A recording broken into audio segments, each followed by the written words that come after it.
All right, so in this video, we're going to create a video view audience. So basically what this audience is going to do, so I'm going to assume that you've been running some awareness content. So you've been posting content on your Facebook business page.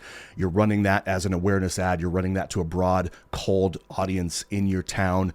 You're getting a couple thousand people at least every single day to that audience. Well, we want to start nourishing that audience. And we do that by paying attention to who watches the video content that we're posting, right? So it's one thing to say that, hey, yeah, this video is showing up on 2,000 people's news feed. It doesn't mean that 2,000 people have watched 100% of your video, right? So we want to pay attention, number, who's watching it and how long they're watching it for, right? So we know that if they're watching 3 seconds of it, it's probably not a very interested audience. Who knows if they even watched any of it? It might have been a mistake. They might have clicked on it by accident. So a 3-second view really isn't significant to us. But if somebody watched 25%, 50%, 75%, or even all of our video, we know that if they're spending time, we know that people's attention spans are very short, right? So if they're spending time watching your content, then chances are they have some interest in what you have to offer, right? So we're going to be paying attention who's watching the videos and who's watching a good portion of those videos. So anybody that does that, anybody that fits that criteria,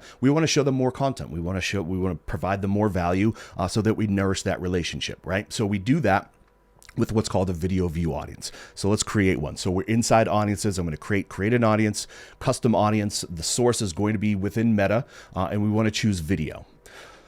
Hit next, and what we want to do is I would choose people who've watched at least 25% of your video. Obviously, the video length is going to differ for a lot of you. Some of you might be making longer content. Some of you might be making reels and shorts that are minute long.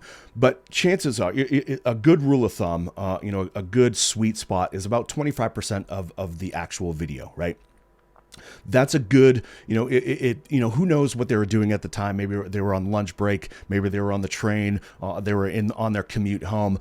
They watched a good portion of the video, but they had to do something else, right? But if they spent time watching at least a quarter of your video, then there's some interest there, right? We want to continue to show them more and more content and really get that interest up more and more over time, right? So I would choose people who've watched at least 25% of your video. And then the next thing that we need to do is we need to choose the videos, right? We need to tell Facebook what videos are we even talking about. So when you choose the video, so what I would say is good rule of thumb, same as any other audience that we're going to create, we're going to keep it about 90 days. So if the video content on your list is more than 90 days old, chances are, you can test it out, but chances are I would just kind of use that rule of thumb. 90 days, will somebody remember seeing the video 90 days from now if that's the only video they saw from you?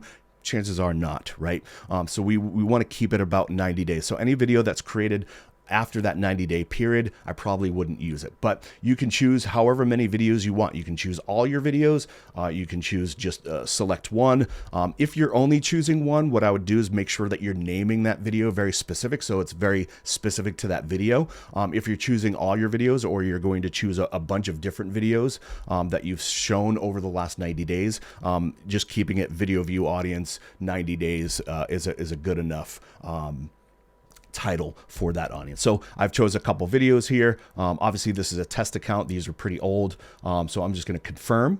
So basically what I've told Facebook is anybody that's watched at least 25% of the videos that I chose, I want to pay attention to those, right? So again, we're back to retention. We're going to choose 90 days and then choose or give it a name. So I'm going to choose video views, 90-day retention.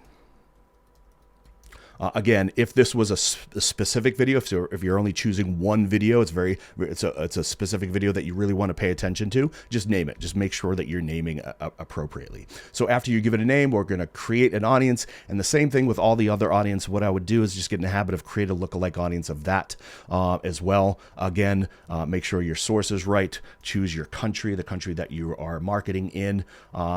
Then the amount of lookalike audiences, I'm only going to choose one. I'm going to keep it as a default at 1%, 2.8 million, and then create audience. So in 2 seconds, in a matter of a couple minutes, we just chose or created a video view audience and then a lookalike audience of those people. And for those that you don't know what a lookalike audience is basically we're telling Facebook, hey, look at all these video viewers that we just created an audience of. examine them. What are they interested in? What kind of groups are they involved in? What kind of websites did they visit?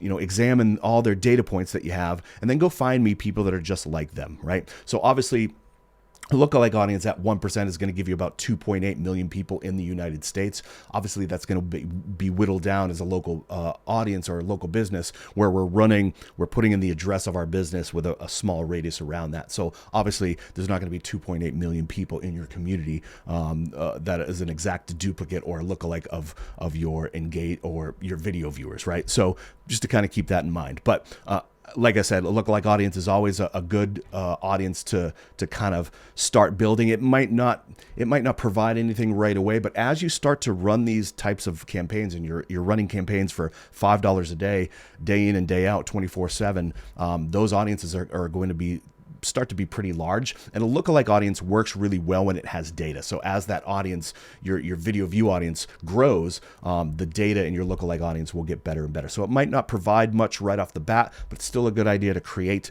And then over time, it's going to perform better and better. All right. So that's it for this one. I'll see you in the next one.